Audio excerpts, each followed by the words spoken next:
Halo teman-teman, Assalamualaikum warahmatullahi wabarakatuh.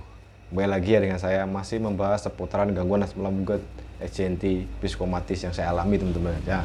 Jadi di video kali ini teman-teman ya, saya akan membagikan apa sih sensasi-sensasi ya ketika saya dulu terkena gangguan asam lambung gut, SCNT, psikomatis dan ya. Jadi banyak sekali ya sensasinya ya dari ujung kepala sampai ujung kaki ya. Jadi buat teman-teman ya mungkin setiap orang itu yang dirasakan berbeda-beda teman-teman. Mungkin saya merasakan ini, tapi belum tentu teman-teman juga merasakannya. Nah, jadi terus mungkin teman-teman merasakan yang lain, belum tentu saya juga merasakannya. Jadi setiap orang itu sensasi yang dirasakan itu pasti berbeda-beda dan kapasitas ya atau jangka waktunya pun berbeda-beda ya. Nah, sebelum saya lanjut videonya seperti biasa teman-teman ya, saya doakan semoga teman-teman yang mengalami gangguan asam lambung gut, SCNT, psikomatis supaya lekas membaik dan alhamdulillahnya cepat sembuh total, amin alamin ya teman-teman ya.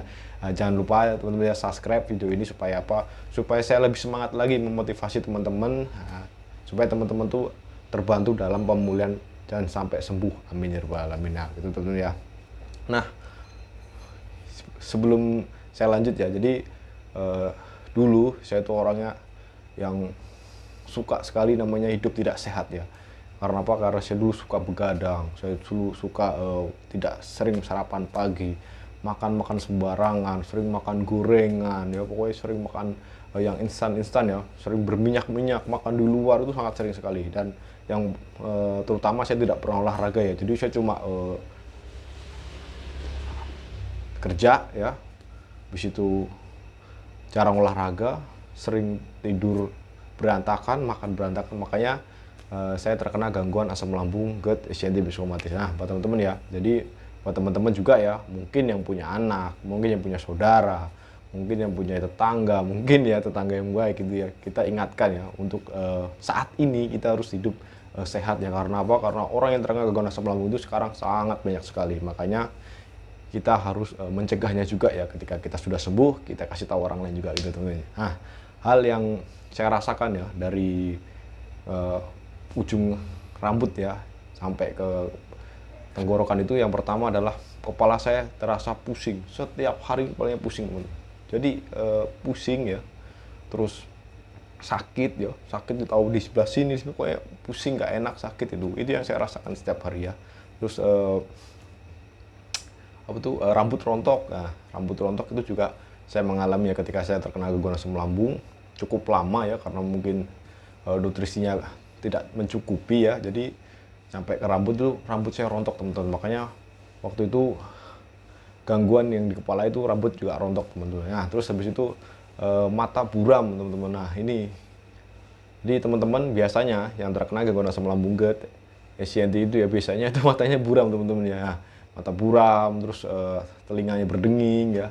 Pasti itu orang yang terkena gangguan asam lambung itu rata-rata begitu ya. Telinga berdenging ya, terus hidung mampet. Nah, hidung ini terasa mampet, kadang mampet dua-duanya ya, kadang mampet sebelah kanan, kadang mampet sebelah kiri, jadi nggak jelas ya, kadang mampet. Padahal tidak sedang flu, tapi kenapa sering sekali mampet gitu ya? Itu pasti yang ditanyakan teman-teman. Sebenarnya itu adalah hal yang wajar teman-teman. Karena apa? Karena ketika asam lambung naik ya, mengiritasi daerah tenggorokan ya kan, pasti hidung juga termasuk itu ya, dari tenggorokan, jadi pasti akan terganggu juga. Makanya jangan khawatir, nanti ketika asam lambung sudah membaik itu pasti akan kembali normal ya. Jadi perbanyak aja minum air hangatnya ya. Habis itu bibir ya, bibir sini terasa seperti kering ya, mulut asam, pahit ya, rata-rata begitu teman ya. Jadi bibir ya, ini di sini tuh di lidah juga tuh rasanya pahit, asam ya. Terus leher merasa mengganjal ya, jadi leher kita tuh kayak buat nelen ya, menelan makanan, mau minum, menelan ludah itu susah ya, jadi kayak ada yang mengganjal gitu di sini ya. Terus tuh kita sering keluar air liur berlebihan ya, kayak dahak gitu, tapi seperti air liur kental gitu, itu sering kayak gitu ya. Itu karena tenggorokan kita teriritasi oleh asam lambung yang sedang naik ya. Terus di bagian punggung ya, sini tuh sering pegal-pegal ya. Nah, pundak, punggung ini sering pegal-pegal, tidak jelas ya. Tahu pegal-pegal aja. Tulang belikat sini ya, sini sakit ya. Kadang sebelah sini, kadang sebelah sini. Tapi waktu saya dulu tulang belikat sering sebelah sini ya. Sebelah sini lebih sering sakit nih tulang belikat ya. Terus dada panas. Nah, ini juga tuh ya. Dada panas itu pasti orang yang mengalami gangguan asam lambung itu sering sekali mengalami dada panas ya. Dada panas, jantung berdebar-debar ya. Terus sakit di dada, tembus ke belakang. Nah, itu biasanya pasti mengalaminya ya. Terus napas ngos-ngosan. Nah, sesak napas ya. Jadi seperti napas tuh kayak pendek aja gitu. Gitu teman-teman. Jadi itu hal yang wajar sebetulnya ya. Ketika nanti teman-teman sembuh, itu akan kembali normal lagi seperti kita dulu bernapas ya. Jadi jangan terlalu dicemaskan. Nah, itu yang saya alami dulu ya. Terus kedutan ya. Jadi untuk kedutan ini di mana-mana tuh ya. Kadang di pipi, kadang di mata ya, kadang di badan sebelah sini, kadang di perut ya, kadang di belakang ini, kadang di tangan. Itu kedutan tidak jelas ya. Jadi saya tuh dulu ya sering sekali namanya kedutan ya. Tak tahu dari mana asalnya, tiba-tiba kedutan aja. Tiba lagi enak-enak duduk itu di dada sih kedutan, nanti pindah lagi ke perut kedutan, udah ke mata sini ya kedutan. Jadi itu sebenarnya mungkin hal yang wajar teman-teman. Karena apa? Karena mungkin otot kita ada penegangan ya. Jadi nggak usah begitu dikhawatirkan. Pokoknya apapun yang terjadi, jangan berpikirnya yang negatif teman-teman ya. Pokoknya kita sadari aja itu hanyalah dampak dari gangguan asam lambung, gitu aja teman-teman ya. Terus kita orangnya gampang terkejut ya, gampang kagetan gitu. Jadi saya dulu ketika terkena gangguan asam lambung itu lagi nyuci piring gitu kan, nyuci piring, anak saya lewat dari belakang gitu kan, nepok gitu punggung saya, kaget saya gitu. Jadi kita tuh orangnya kagetan. Karena apa? Karena biasanya orang yang terkena gangguan asam lambung itu fokus sama satu titik gitu. Jadi kita memikirkan sesuatu ya satu itu aja. Jadi kita tidak memikirkan ya hal yang di sekitar kita. Makanya ketika kita mungkin ada sentuhan mendadak atau ada suara yang agak kencang ya mendadak, itu pasti kita kaget. Nah teman-teman ya, mungkin teman-teman ada yang begitu dan ada yang mungkin yang tidak merasakan seperti itu ya. Semoga teman-teman jangan merasakan seperti itu ya. Jadi semoga sensasinya lebih sedikit ya daripada yang saya rasakan ya. Terus perut sering bunyi. Nah dulu juga saya itu perut sering sangat bunyi teman-teman ya. Jadi ketika lapar, ketika habis makan itu sama-sama bunyi teman-teman ya. Jadi apalagi malam hari itu yang paling sering malam hari ya. Jadi ketika kita menjelang tidur, padahal habis nyemil ya, sore habis makan tuh perut bunyi gitu, kayak kerucukan gitu. Nah itu saya dulu merasakannya seperti itu ya. Terus nyeri perut di sebelah kiri. Nah nyeri perut di sebelah kiri itu hal yang wajar ya. Karena apa? Karena lambung kita kan ada di sebelah kiri teman-teman. Jadi di sini tuh sering sekali nyeri ya. Kalau untuk nyeri perut di sebelah kanan saya jarang terus terang ya. Tapi kalau sebelah kiri itu sering ya. Sering di sini itu yang saya rasakan dulu ya. Terus ulu hati sakit. Nah, untuk ulu hati sakit ini biasanya orang yang mengalami GERD ya, mengalami GERD itu biasanya pasti ulu hatinya sakit. Karena apa? Karena otot esofagus kita itu terganggu. Nah, apa jadinya klepnya itu melemah ya, jadi tidak kencang seperti dulu ya. Jadi ketika orang yang mengalami GERD itu biasanya nyeri ulu hati, tapi tenang saja teman-teman, itu pasti akan sembuh. Teman-teman cukup lakukan latihan pernapasan diafragma ya, pernapasan perut ya, terus sering minum air hangat saja, itu pasti akan membaik teman-teman. Dulu saya juga begitu ya, ketika ulu hati sering sakit, saya cukup menangannya dengan sering latihan napas perut ya, pernapasan perut sama minum air hangat, itu aja. Dan jaga makanannya biar asam lambungnya tidak naik lagi. Dan lama-kelamaan itu akan sembuh sendiri teman-teman. Nah terus perut panas, perut perih, itu udah hal yang biasa ya orang terkena gangguan asam lambung ya. Jadi teman-teman tidak usah khawatir ketika perutnya panas, perutnya perih, itu biasanya lambung teman-teman masih ada lukanya belum sembuh total ya. Makanya biasanya masih panas, masih perih ya. Diisi panas, nggak diisi panas, diisi perih, nggak diisi juga perih gitu teman-teman ya. Itu hal yang wajar ya. Terus di perut bagian bawah sini ya.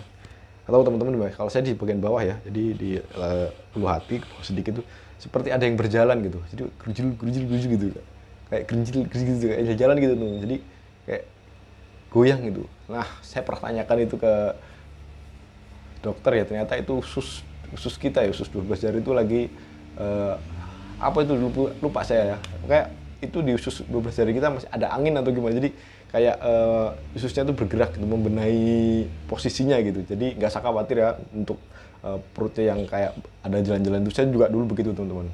Kadang-kadang keras ya, kadang-kadang cuma kayak jalan-jalan gitu, itu hal yang wajar kali ya. Tapi untuk ketika kita sudah sembuh ya, saat ini saya tidak pernah merasakannya lagi ya. Makanya teman-teman jangan khawatir, itu hal yang biasa ya. Terus sering kembung. Nah, orang yang terkena gangguan asam lambung itu pasti sering kembung teman-teman. Karena apa? Karena kita tuh lambungnya belum beres ya. Jadi makan sesuatu yang sedikit bergas, perutnya kembung. Kita terlalu banyak terkena angin, kita kembung, ya kan? Pasti setelah kembung, hasil yang selanjutnya adalah kita sering sendawa, ya kan? Kita sering kentut. Tapi ketika kita sering sendawa, sering buang angin itu bagus teman-teman. Daripada kita susah untuk sendawa, susah buang angin, biasanya perutnya tuh begah, ya perutnya begah. Kalau perutnya sudah begah, biasanya kita tuh jadi panik, jadi parno ya, jadi aduh perutnya begah ini nggak enak, jadi kita nggak nafsu makan ya, kita apa apa tuh nggak enak gitu. Pokoknya yang terutama ketika perut kita begah, jadi kita tidak nafsu makan ya. Nah, sakit pinggang ya, sakit pinggang saya juga dulu merasakannya, tapi alhamdulillah ya untuk sakit pinggang ini saya tidak begitu sampai parah ya, jadi cuma sakit biasa aja, jadi kayak pegel-pegel aja ya, jadi nggak sampai, kan ada beberapa orang yang mengalami gangguan asam lambung sakit pinggang sampai tidak bisa berdiri ya, tapi tidak bisa jalan itu ada. Alhamdulillahnya waktu saya itu sakitnya tidak begitu banget ya, jadi cuma nyeri-nyeri biasa ya, cuma kayak linu-linu, nggak sakit banget tuh. Alhamdulillah, semoga teman-teman juga yang mengalami gangguan asam lambung di bagian pinggang tidak begitu mengalami sakit ya, karena di pinggang ini kalau kita sakit banget ya bener tadi, kita mau jalan mau duduk juga susah ya. Nah, untuk menangannya perbanyak minum air putih saja teman-teman ya. Biasanya kita kekurangan air putih ya untuk pinggang, dan kira kurang gerak, jadi di sini tuh ototnya ada penegangan ya. Terus badan pegal-pegal, badan pegal-pegal teman-teman ya, tiap hari ini saya rasakan ya, mau tangan, mau kaki, pundak, waduh seluruh badan tuh rasanya kayak capek gitu. Padahal tidak ngapa-ngapain teman-teman ya, padahal cuma di rumah ya kan, nonton HP, duduk, tidur, makan ya kan. Tapi badan rasanya tuh kayak kita nyangkul sawah gitu ya, dari pagi sampai sore gitu, gitu. Rasanya tuh nggak enak sekali. Jadi semua tuh linu, pegel-pegel di persendian tuh nggak enak sekali ya. Jadi itu kayak rasanya capek terus gitu. Tapi buat teman-teman ya yang mungkin ada rezeki ya, silahkan. Saya dulu awal-awal tuh sering urut ya. Jadi waktu badan begal urut, tapi selang 1 hari 2 hari badannya udah nggak enak lagi, pegel lagi. Tapi waktu itu kan saya mikirnya masa saya mau tiap 2 hari 3 hari urut, duit dari mana waktu itu saya kan untuk berobat, untuk makan, sedangkan saya tidak kerja. Makanya waktu itu saya biarkan saja, saya urut aja pakai tangan sendiri gitu ya, saya urut-urut, cepet-cepet sendiri begini ya. Jadi buat teman-teman untuk hal begal-begal ini wajar ya, orang yang terkena gangguan asam lambung biasanya emang badannya begal-begal teman-teman ya. Terus sering kesemutan, nah ini juga saya dulu juga mengalami teman-teman ya. Jadi kaki itu sering sekali kesemutan, kita duduk sebentar, kaki nekuk sedikit gitu ya, itu langsung kesemutan teman-teman. Ataupun kita tidur ya, kaki kita agak nekuk sedikit, itu kesemutan ya. Jadi untuk kesemutan ini sebenarnya hal yang wajar teman-teman ya, karena ya itu tadi, semua yang ada di tubuh kita tuh kalau kita sedang mengalami gangguan asam lambung biasanya fungsinya, kebutuhannya itu terganggu. Makanya kita sering mengalami namanya kesemutan, begal-begal, itu hal yang wajar, nggak usah ditakutkan ya. Terus kebas ya, kaki, tangan, pokoknya sering lah kayak gitu kebas ya, kaki dan tangan dingin. Nah untuk kaki dan tangan dingin ini ya, ini biasanya banyak orang yang mengalaminya ya. Jadi dulu saya tuh ya ketika sering kaki tangan dingin ya, jadi kaki ini, telapak kaki itu ketika menginjak lantai itu rasanya seperti tusuk-tusuk jarum teman-teman. Jadi udah dingin ya, kakinya dingin, keringetan gitu. Ketika kita mau ke kamar mandi ya kan, jalan tuh nginjak keramik ya, maksudnya lantai itu rasanya kayak ketusuk-tusuk, jadi luar biasa rasanya teman. Jadi kita mau kamar mandi butuh perjuangan. Makanya ketika saya ke kamar mandi itu biasanya saya agak sedikit apa ya, jinjit gejilanya, kalau soalnya nggak enak teman-teman, saking dinginnya. Jadi nginjak ke lantai aja terasa seperti tusuk-tusuk jarum gitu. Mungkin teman-teman tidak mengalaminya, semoga jangan ya, karena itu tidak nyaman sekali ya. Terus keringat dingin. Nah, keringat dingin, badan meriang ya. Jadi orang yang mengalami gangguan asam lambung itu biasanya keringat dingin, badan meriang ya. Itu biasanya kita tuh disertai dengan gejala tipes ya. Waktu saya dulu awal-awal terkena gangguan asam lambung, saya periksakan ke dokter ya. Kalau saya sering keringat dingin, saya sering meriang ya. Ketika saya periksakan ada gejala tipesnya. Tapi lebih ketika kita ntar sudah mengobatinya itu lebih ke kekurangan kalori kata dokternya. Jadi ketika kita masih sering di kedinginan itu badan kita kekurangan kalori. Nah, cara menangannya cukup dengan perbanyak makan saja teman-teman. Ketika kita banyak makan, otomatis kan kalori kita bertambah ya, badan kita akan hangat ya, gitu teman-teman. Pokoknya nggak usah khawatir, tangani aja ya ketika teman-teman sudah menanganinya, ketika teman-teman sudah menjalankan metodenya itu biasanya bisa tertangani dengan sendirinya ya, lama-kelamaan pasti akan sembuh ya. Terus badan capek, tangan begal, ya, samalah ya, pokoknya begal-begal lah di seluruh tubuh ya, yang saya rasakan tuh. Nah, terus di persendian sini ya, di tulang-tulang sini, pokoknya di persendian itu rasanya seperti ingin copot ya. Jadi ketika kita habis jalan berapa meter gitu, rasanya tuh kayak pengen copot gitu di persendian tuh, nggak enak sekali. Saya juga heran kenapa itu, rasanya pengen copot di persendian itu. Jadi saya di lutut ya, itu sering sekali dulu, rasanya kayak mau copot lutut tuh. Itu juga hal yang saya alami, tapi ketika saya sembuh, nggak ada rasa gitu temen, hilang semuanya. Jadi teman-teman sebenarnya nggak usah khawatir, nanti sembuh itu hilang semuanya, rasa sakit itu, rasa sana itu hilang semuanya ya. Nah, terus untuk perasaan ya, itu biasanya kita takut mati, takut terkena penyakit berat. Nah, itu biasanya orang yang terkena anxiety ya, psikosomatis ya, dengan perasaan ya, itu biasanya ya kita takut mati ya, takut kena penyakit berat. Karena apa? Karena kita terlalu lama mengalami gangguan asam lambung dan kita sudah berobat, kita sudah melakukan hidup sehat, tapi masih belum menemukan kesembuhan. Biasanya kita berpikirnya kemana-mana ya, jadi kita jadi cemasnya berlebihan. Jadi kita berpikir kita, jangan-jangan saya tidak akan bisa sembuh, jangan-jangan saya akan mati, jangan-jangan saya terkena penyakit berat ya, gitu tentunya. Itu sebenarnya dampak dari gangguan asam lambung aja ya. Ketika dampak asam lambung sudah membaik, kecemasannya sudah normal, nah itu akan hilang. Saya juga dulu begitu teman-teman ya. Alhamdulillah sekarang sudah tidak cemas berlebihan. Jadi ya ada hal biasa ya, kita mikirnya biasa aja, jadi nggak begitu cemas seperti dulu ya. Terus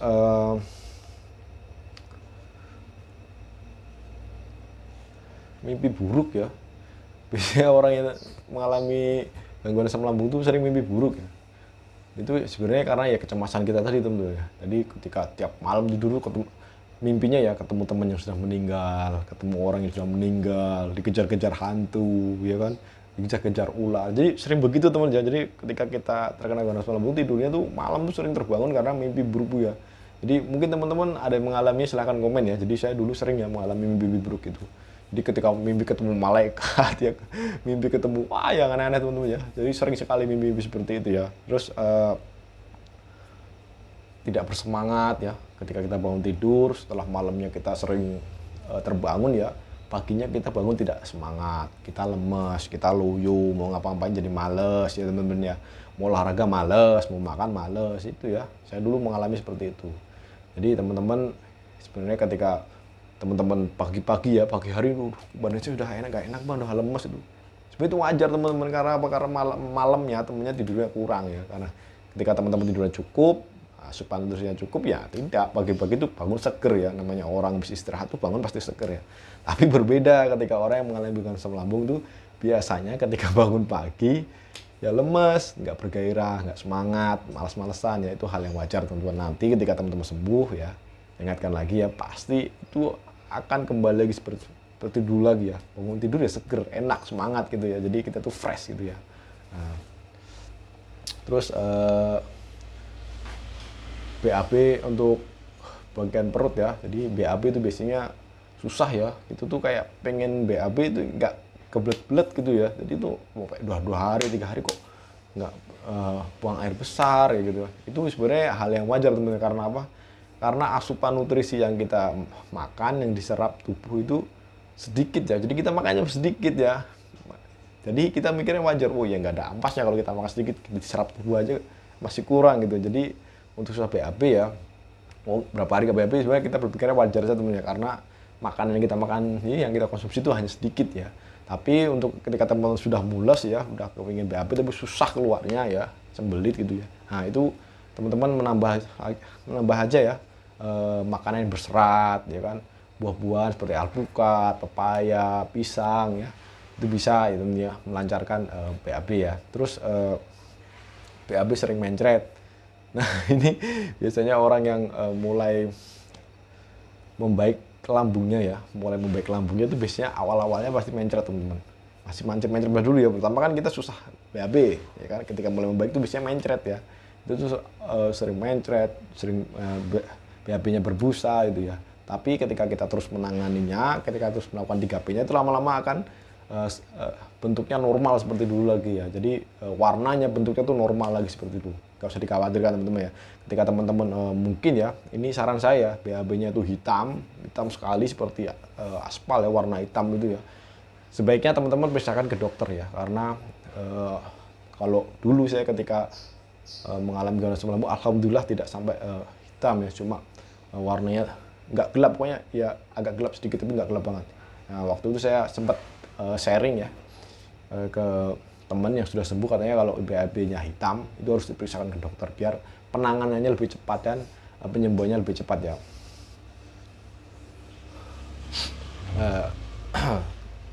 Terus selanjutnya, biasanya teman-teman sudah mengalami semua itu, orangnya itu tidak konsentrasi ya, melakukan apa-apa ya, melakukan sesuatu kerjaan, melakukan kehidupan sehari-hari, pokoknya melakukan sesuatu lah, itu orangnya tidak konsentrasi ya.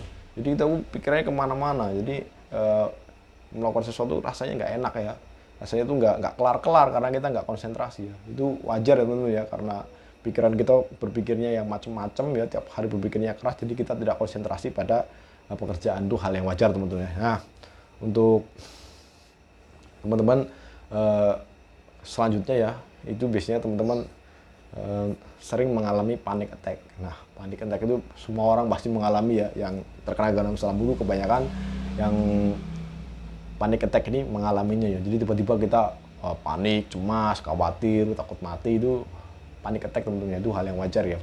Keringat dingin itu wajar ya. Nanti ketika teman-teman melatihnya tiap hari, ketika teman-teman mulai melakukan lebih menyenangkan, mulai jalan-jalan, itu biasanya panic attack akan sembuh dengan sendiri, akan hilang gitu teman-teman ya. Jadi teman-teman tidak usah khawatir, lakukan saja ya olahraga, jalan-jalan ya kan, lakukan hobi yang menyenangkan, aktivitas menyenangkan ya. Itu akan melatih mental kita, cemas kita menjadi kuat lagi, menjadi normal lagi seperti dulu ya. Terus buat teman-teman ya, biasanya yang sering banget ya, mau itu awal terkena gangguan asam lambung sampai pemulihan tuh, biasanya kita tuh orangnya ketika lihat makanan ya, nih, kita tuh kenyang duluan sebelum makan. Nah itu ya, jadi kita tuh ketika melihat makanan udah kenyang dulu ya, terus setelah makan kita mual ya. Itu hal yang wajar teman-teman ya, karena lambung kita belum beres ya. Itu dari saya awal-awal sampai pemulihan tuh sering ya terjadi, namanya kadang-kadang tidak nafsu makan, kadang-kadang setelah makan kita mual ya. Itu karena lambung kita, pencernaannya kita belum beres ya. Nanti kalau sudah beres, itu akan kita kena nafsu makan lagi, waktunya kita lapar makan ya makan banyak gitu teman-teman ya. Terus untuk sensasi-sensasi yang saya sebutkan tadi ya, setiap orang itu berbeda-beda teman-teman ya. Perlu diingat, setiap orang berbeda-beda ya. Mungkin saya merasakan ini, tapi belum tentu teman-teman juga merasakannya itu ya. Mungkin saya merasakannya waktu itu yang paling sering saya rasakan, yang paling menyiksa adalah keringat dingin ya, terus sama tulang belikat sakit ya. Mungkin teman-teman juga merasakannya, cuma tidak separah yang saya rasakan. Nah, jadi setiap orang itu gejala ya, atau luka di lambungnya itu berbeda-beda ya, dan kekuatan sama imunnya itu berbeda-beda, makanya gejalanya setiap orang itu berbeda-beda ya. Nah, ini adalah yang saya sebutkan tadi adalah hal-hal yang saya rasakan ketika saya terkena gangguan asam lambung gangguan psikosomatis. Nah, semoga video ini ya setidaknya sedikitnya bermanfaat bagi teman-teman ya, supaya teman-teman itu tidak cemas lagi, tidak bertanya-tanya, abang dulu merasakan ini enggak, merasakan itu enggak lah. Itu tadi yang saya sebutkan itulah yang saya rasakan ya. Makanya buat teman-teman, apapun yang terjadi pada teman-teman, tanamkan pada pikiran itu hanyalah dampak dari gangguan asam lambung ya. Nah, begitu aja video teman-temannya, ini udah 24 menit ya. Jadi sebelum saya akhiri, seperti biasa saya doakan ya, semoga teman-teman yang sekarang mengalami gangguan asam lambung psikosomatis supaya lekas sembuh, amin ya rabbal alamin. Dan jangan lupa share, like video ini ke saudara atau ke tetangga teman-teman yang sedang mengalami gangguan asam lambung, supaya apa? Supaya mereka juga ikut sembuh ya, bareng-bareng seperti kita, dan kembali lagi ceria ya, menjadi orang yang sehat kembali. Nah, jangan lupa juga subscribe tentunya, karena subscribe itu gratis, dan biar teman-teman tidak ketinggalan video-video terbaru dari saya. Nah gitu teman-teman ya, saya akhiri videonya. Assalamualaikum warahmatullahi wabarakatuh, salam sehat.